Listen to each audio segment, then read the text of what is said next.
காரசாரமாக நல்ல டேஸ்டான நாக்கில் சுள்ளுன்னு உரைக்கக்கூடிய ஒரு மத்தி மீன் குழம்பு தான் இன்றைக்கி பண்ணியிருக்கேன். அதாவது சால மீன் குழம்பு. வாங்க பார்த்துடலாம்.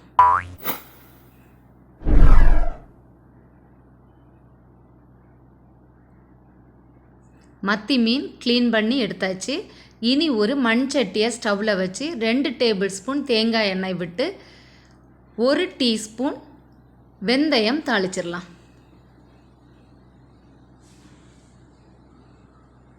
அடுத்து இதுக்கு கூடால ஒரு சின்ன துண்டு இஞ்சி, 4 அல்லி பூண்டு, 4 பச்சை மிளகாய் சின்ன சின்ன பீஸாக கட் பண்ணி இதில் சேர்த்துடலாம்.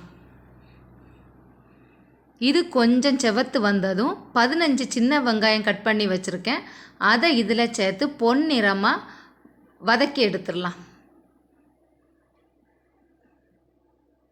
அடுத்து 2 தக்காளி அதை சேர்த்துடலாம்.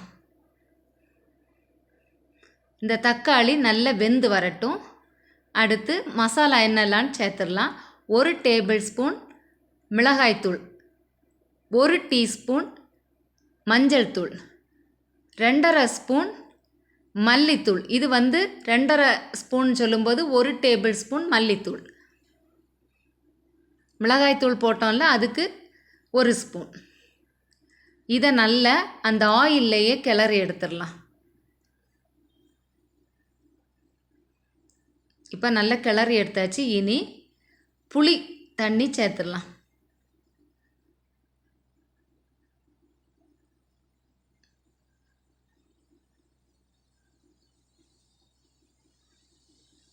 இதுக்கப்புறம் இந்த குழம்புக்கு தேவையான தண்ணி நான் 1½ கப் தண்ணி விட்டுருக்கேன். இந்த கப்புக்கு 1½ கப் தண்ணி. நான் குழம்பும் கறியுமாக தான் வச்சுருக்கேன். இதை கொஞ்சம் தண்ணி விட்டு வற்ற வச்சும் எடுக்கலாம். இதே மெத்தடில் நான் குழம்பு வேணும், அதனால தான் இப்படி செய்திருக்கேன். இனி தேவையான அளவு உப்பு.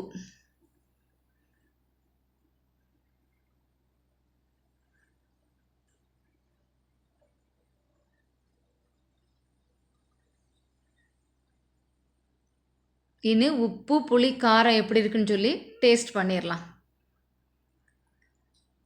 இனி இதில் நம்ம க்ளீன் பண்ணி வச்சுருக்கக்கூடிய மத்தி மீனை சேர்த்துடலாம்.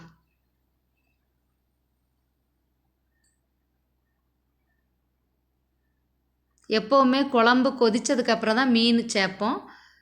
இந்த மத்தி மீனை ஃபஸ்ட்லேயே நான் சேர்த்துருவேன்.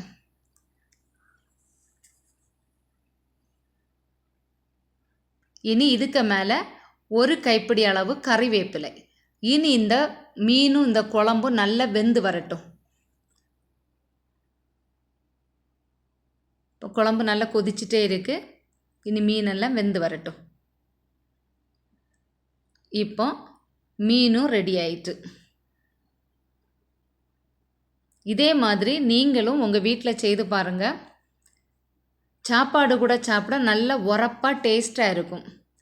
இப்போ ஸ்டவ் ஆஃப் பண்ணியாச்சு. இந்த மண் சட்டியில் எது வச்சாலும் ஸ்டவ் ஆஃப் பண்ண அப்புறம் கொதிச்சுக்கிட்டே தான் இருக்கும். இனி இதுக்கு மேலே 2 ஸ்பூன் தேங்காய் எண்ணெய் விட்டு இறக்கிட்டால் நல்ல மணமான மத்தி மீன் குழம்பு ரெடி. இந்த வீடியோ உங்களுக்கு பிடிச்சிருந்தா எங்கள் சேனலை லைக் பண்ணுங்கள், ஷேர் பண்ணுங்கள், கமெண்ட் பண்ணுங்கள்.